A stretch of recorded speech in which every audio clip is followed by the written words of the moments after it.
بسم اللہ الرحمن الرحیم۔ السلام علیکم۔ آج یکم محرم الحرام ہے اور ہم یہ جانتے ہیں کہ یہ خلیفہ دوم حضرت عمر فاروق رضی اللہ تعالی عنہ کا یوم شہادت ہے۔ حضرت ابو ہریرہ رضی اللہ تعالی عنہ فرماتے ہیں کہ رسول اللہ صلی اللہ علیہ وآلہ وسلم نے فرمایا، بے شک تم سے پہلے بنی اسرائیل میں ایسے لوگ بھی ہوتے تھے جنہوں نے اللہ سے صرف ہم کلامی کا شرف پایا لیکن وہ نبی نہ ہوئے۔ میری امت میں اگر کوئی ایسا نبی ہوتا تو وہ عمر رضی اللہ تعالی عنہ ہوتے۔ یہ بخاری شریف کی حدیث ہے۔ رسول اللہ صلی اللہ علیہ وآلہ وسلم نے یہ بھی ارشاد فرمایا، اگر میرے بعد کوئی نبوت کا مقام پاتا تو وہ حضرت عمر رضی اللہ تعالی عنہ ہوتے۔ ایک اور موقع پر سرور دو عالم صلی اللہ علیہ وآلہ وسلم نے فرمایا، اللہ تعالی نے عمر کی زبان پر حق کو جاری کر دیا ہے، وہ حق بات ہی کہتے ہیں۔ حضرت سعد بن ابی وقاص رضی اللہ تعالی عنہ ان 10 صحابہ میں سے ہیں جن کے جنتی ہونے کی بشارت حضور اکرم صلی اللہ علیہ وسلم نے دی۔ وہ حضرت عمر فاروق کے بارے میں کہتے ہیں کہ خدا کی قسم عمر رضی اللہ تعالی عنہ اسلام لانے میں گو ہم سے پہلے نہیں اور نہ ہی ہجرت کرنے میں ہم پر مقدم ہوئے، مگر میں خوب جانتا ہوں کہ وہ کس چیز کی وجہ سے وہ ہم سے افضل ہیں۔ وہ ہم سے آگے اس لیے بڑھ گئے کہ وہ سب سے زیادہ دنیا سے بے تعلق تھے۔ حضرت عبداللہ بن عمر بن عاص بھی رسول اللہ صلی اللہ علیہ وسلم کے جلیل القدر صحابہ میں سے ہیں۔ حضور صلی اللہ علیہ وآلہ وسلم کی احادیث لکھنے کی سعادت آپ کو نصیب ہوئی۔ آپ حضرت عمر رضی اللہ تعالی عنہ کے بارے میں فرماتے ہیں کہ حضرت عمر رضی اللہ تعالی عنہ بہت جلیل القدر انسان تھے۔ ایک مرتبہ آپ نے حضرت عمر رضی اللہ تعالی عنہ کے لیے دعائے رحمت کرتے ہوئے فرمایا کہ میں نے حضور اکرم صلی اللہ علیہ وآلہ وسلم اور حضرت ابوبکر صدیق کے بعد حضرت عمر سے زیادہ خوف خدا رکھنے والا کسی کو نہیں پایا۔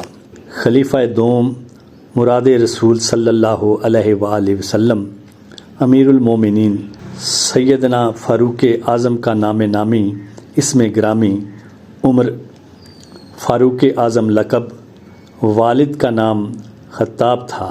آپ علم الانساب میں ماہر تھے، نیز آپ کا شمار قریش کے ان گنے چنے افراد میں ہوتا تھا جو لکھنا پڑھنا جانتے تھے، فن خطابت کے بھی ماہر تھے، ذریعہ معاش تجارت تھا۔ اپنی آمدنی کا بیشتر حصہ فقراء، غلاموں، مسکینوں، مسافروں، ضرورت مندوں پر خرچ کیا کرتے تھے۔ اپنی بہن حضرت فاطمہ رضی اللہ تعالی عنہا اور بہنوئی سعید بن زید رضی اللہ تعالی عنہ کی استقامت سے متاثر ہو کر مشرف با اسلام ہوئے۔ یہ دراصل آپ صلی اللہ علیہ وآلہ وسلم کی اس دعا کا اثر تھا، اے اللہ اسلام کو عمر بن ہشام یا عمر بن خطاب کے ذریعے عزت عطا فرما۔ اسی وجہ سے مراد رسول کہلاتے ہیں۔ اسلام قبول کرنے والوں میں آپ کا 40واں نمبر ہے۔ آپ کے قبول اسلام سے دین اسلام کو نئی قوت عطا ہوئی۔ آپ کا شمار مہاجرین میں ہوتا ہے۔ آپ نے 20 افراد کی معیت میں 13 نبوی میں مدینہ منورہ ہجرت کی اور قباء میں حضرت رفاعہ بن منذر کے مکان میں قیام فرمایا۔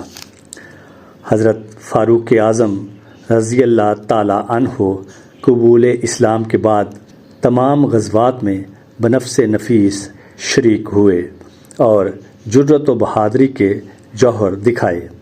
غزوہ بدر میں قریش کے سرغنہ کو قتل کیا، غزوہ احد میں آخری دم تک ثابت قدمی کا مظاہرہ کیا، غزوہ خندق میں خندق کے پار کفار کے حملوں کو پسپا کیا، غزوہ خیبر میں قلعہ وطی و سالم کو فتح کرنے کے لیے حضرت ابوبکر صدیق رضی اللہ تعالیٰ عنہ کے بعد آپ کو بھیجا گیا۔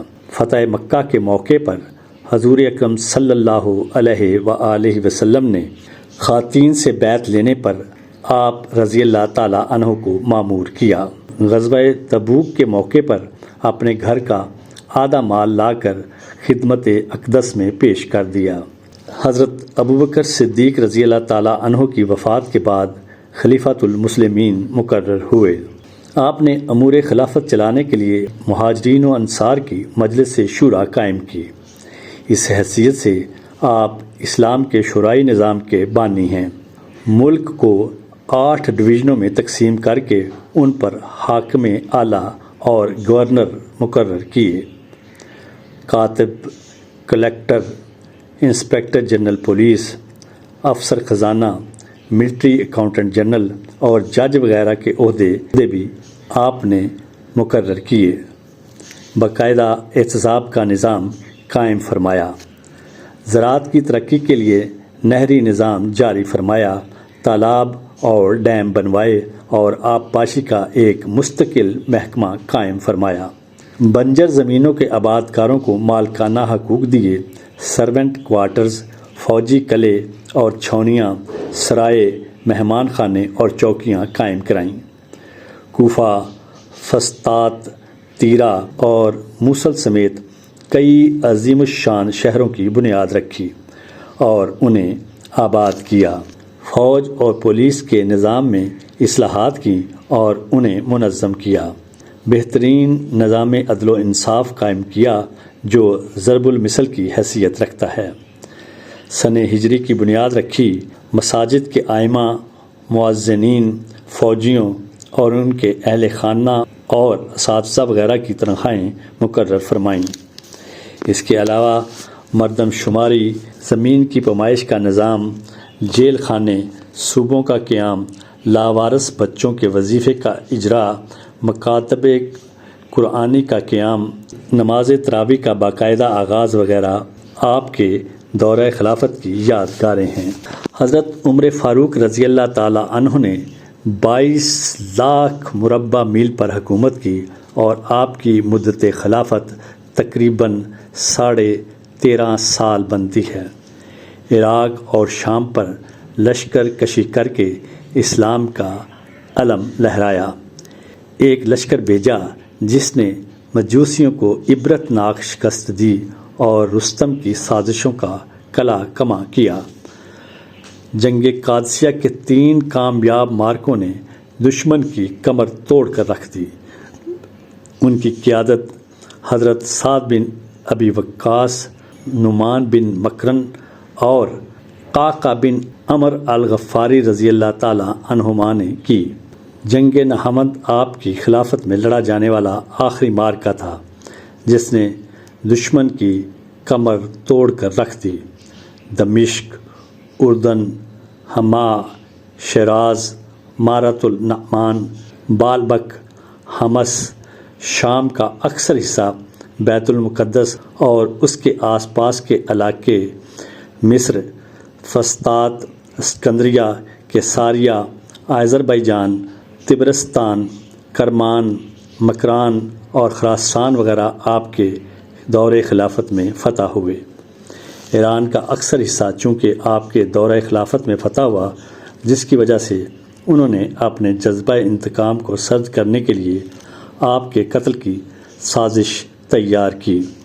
مغیرہ بن شعبہ رضی اللہ تعالیٰ عنہ کے پارسی غلام ابو لولو فیروز مجوسی نے نماز فجر کی پہلی ہی رکعت میں تکبیر تحریمہ کے فوراً بعد زہر سے بجھے ہوئے خنجر سے مراد رسول صلی اللہ علیہ وآلہ وسلم پر وار کیا۔ وصیت کے موجب حضرت عبد الرحمن بن عوف نے نماز مکمل کرائی۔ 3 روز زخمی حالت میں رہ کر یکم محرم الحرام 24 ہجری میں 63 برس کی عمر میں آپ نے جام شہادت نوش فرمایا۔ حضرت صہیب رومی رضی اللہ تعالیٰ عنہ نے نماز جنازہ پڑھائی۔ روضہ رسول صلی اللہ علیہ وآلہ وسلم میں حضور اقدس صلی اللہ علیہ وآلہ وسلم اور حضرت ابو بکر کے پہلو میں آرام فرما رہے ہیں۔ جس دن حضرت عمر فاروق رضی اللہ تعالیٰ عنہ نے اسلام قبول کیا، صحن حرم میں باجماعت نماز ادا کرنے کی باقاعدہ ابتدا ہوئی۔ حضرت عمر رضی اللہ تعالیٰ عنہ کے مقام و مرتبہ کا اندازہ صرف اس سے لگایا جا سکتا ہے کہ اللہ تعالیٰ کے ہاں سب سے عظیم الشان درجہ نبوت کا ہے۔ بندہ محنت و ریاضت کے ذریعے ولی تو بن سکتا ہے لیکن نبی نہیں بن سکتا۔ حضور اکرم صلی اللہ علیہ وآلہ وسلم نے حضرت عمر فاروق کے بارے میں جیسے میں نے پہلے بتایا فرمایا، اگر میرے بعد نبوت ہوتی تو عمر فاروق کو یہ درجہ عطا ہوتا، مگر میں خاتم النبیین ہوں، میرے بعد کوئی نبی نہیں آئے گا۔ حضرت عمر فاروق رضی اللہ تعالیٰ عنہ ایک بار مدینہ منورہ میں تشریف فرما تھے کہ زلزلے کی کیفیت زمین پر طاری ہوئی اور زمین کانپنے لگی۔ حضرت عمر فاروق رضی اللہ تعالیٰ عنہ کا درہ تو مشہور تھا، جس نے عدل و انصاف پر اپنے اور بیگانے کا فرق مٹا دیا۔ وہ زمین پر مارا اور فرمایا، کیوں کانپتی؟ کیا تجھ پر عمر نے انصاف نہیں کیا؟ زلزلہ اسی وقت تھم گیا۔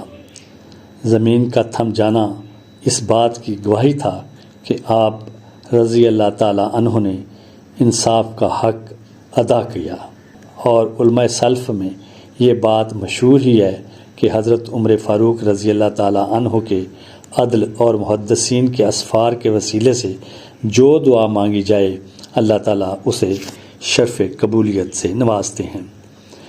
دریائے نیل مصر کا مشہور دریا ہے، سال میں ایک بار خشک ہو جاتا تھا، چنانچہ مصر کے لوگ ایک خوبصورت لڑکی کا بناؤ سنگار کر کے اسے دریا میں ڈالتے تھے تو پانی حسب معمول جاری ہو جاتا۔ مصر جب فتح ہوا، اسلام کی روشنی جب وہاں پہنچی تو حسب معمول دریا خشک ہونے کے وقت لڑکی کو تیار کر کے اہل مصر پھینکنے لگے۔ مصر کے حاکم نے حضرت عمر رضی اللہ تعالیٰ عنہ کو اس رسم بد سے بذریعہ خط آگاہ فرمایا۔ حضرت عمر رضی اللہ تعالیٰ عنہ نے فرمایا، انسانی جان دریا سے قیمتی ہے، میرا یہ خط دریا میں ڈال دو۔ لوگ حیران تھے، نیل ایک دریا ہے، انسان نہیں کہ وہ خط کا مطلب سمجھ سکے، مگر انہیں یہ پتہ نہ تھا جو رب العالمین کا حکم مانتا ہے پھر ساری کائنات اس کا حکم مانتی ہے۔ خط کا مضمون پڑھ کر حضرت عمر رضی اللہ تعالیٰ عنہ کے ایمان و یقین کا اندازہ لگایا جا سکتا ہے۔ ایک ایک حرف سے توحید ٹپکتی نظر آتی ہے۔ حضرت عمر رضی اللہ تعالیٰ عنہ نے لکھا، بسم اللہ الرحمن الرحیم۔ اللہ تعالیٰ کے بندے عمر بن خطاب کی طرف سے دریائے نیل کے نام، اگر تو اپنے اختیار سے جاری رہتا ہے تو ہمیں کوئی ضرورت نہیں، اور اگر تو اللہ تعالیٰ کے حکم سے جاری ہے تو پھر تجھے جاری رہنا چاہیے۔ یہ خط جب دریا میں ڈالا گیا تو نیل میں پانی ایسے چڑھنا شروع ہوا جیسے سیلاب کے دنوں میں تیزی سے چڑھتا ہے، اور ایسا جاری ہوا کہ آج تک جاری ہے۔ اس کی روانی و فیض رسانی میں کوئی فرق نہیں آیا۔ تاریخ نے یہ بھی نقل کیا کہ اس واقعے کو دیکھ کر غیر مسلموں نے کلمہ پڑھنا شروع کر دیا کہ جس مذہب حق کے ماننے والوں کی تحریر کا حکم دریا بھی مانے، اس مذہب حق کی برکات کا عالم کیا ہوگا۔ حضرت عمر فاروق رضی اللہ تعالیٰ عنہ ایک روز جمعے کا خطبہ ارشاد فرما رہے تھے کہ اچانک خلاف معمول 2-3 بار یا ساری الجبل، یا ساریت الجبل، اے ساریہ پہاڑ کی طرف دیکھ۔ حضرت عبد الرحمن بن عوف نے بعد میں دوران خطبہ اس جملے کے کہنے کی وجہ پوچھی تو حضرت عمر فاروق رضی اللہ تعالی عنہ نے فرمایا، عراق میں نہاوند کے مقام پر حضرت ساریہ رضی اللہ تعالیٰ عنہ کی قیادت میں جو لشکر مصروف جہاد ہے، میں نے دیکھا کہ اس کے سامنے سے کفار کا لشکر آ رہا ہے جس حضرت ساریہ رضی اللہ تعالیٰ عنہ کو خبر ہے، اور پیچھے سے جو لشکر پہاڑ سے آ رہا ہے اس کی خبر نہیں۔ چنانچہ میں نے یہ الفاظ بے اختیار کہے اور اس یقین کے ساتھ کہے کہ اللہ تعالیٰ ان تک پہنچا دے گا۔ کچھ دنوں کے بعد عراق سے جب حضرت ساریہ رضی اللہ تعالیٰ عنہ کا قاصد آیا تو اس نے اس کی تصدیق کی کہ ہم لوگوں نے جمعے کے دن فلاں وقت حضرت عمر فاروق رضی اللہ تعالیٰ عنہ کی آواز سنی اور سنبھل گئے اور پہاڑ پر چڑھ کر دشمن سے مدافعت کی۔ اللہ تعالیٰ نے کامیابی عطا فرمائی۔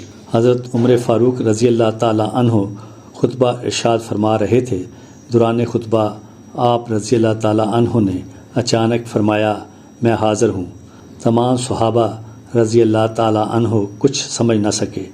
ایک لشکر تو جہاد سے فتح یاب ہو کر واپس آیا اور سردار لشکر نے فتوحات کے سلسلے میں بات چیت شروع کی۔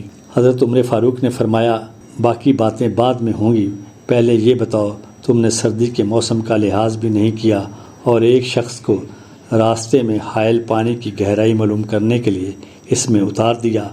اس شخص نے مجھے پکارا کہ میرے ساتھ زیادتی ہو رہی ہے۔ میں نے اسے جواب دیا، حضرت عمر فاروق رضی اللہ تعالیٰ عنہ اپنی رعایا کی فلاح و بہبود اور ان کی خدمت و آرام کا بہت خیال رکھتے اور ان کی شکایت کو ہر ممکن دور کرنے کی کوشش کرتے۔ آپ رضی اللہ تعالیٰ عنہ کا یہ معمول تھا کہ ہر نماز کے بعد مسجد کے صحن میں بیٹھ جاتے اور لوگوں کی شکایات سنتے ہوئے موقع پر احکام جاری کرتے، راتوں کو گشت کرتے اور سفر میں راہ چلتے لوگوں سے مسائل و حالات پوچھتے۔ دور دراز علاقوں کے لوگ وفود کی شکل میں حاضر ہو کر اپنے مسائل وغیرہ سے آگاہ کرتے اور بعض مرتبہ آپ رضی اللہ تعالیٰ عنہ مختلف علاقوں کا خود دورہ کر کے لوگوں کے مسائل و شکایت کو دور کرتے۔ آپ نے اپنی زندگی کا ایک ایک لمحہ امت محمدی صلی اللہ علیہ وآلہ وسلم کی فلاح و بہبود کے لیے وقف کر رکھا تھا۔ اللہ کریم آپ کی مرکز منورہ پر ہزاروں رحمتیں اور برکتیں نازل فرمائے۔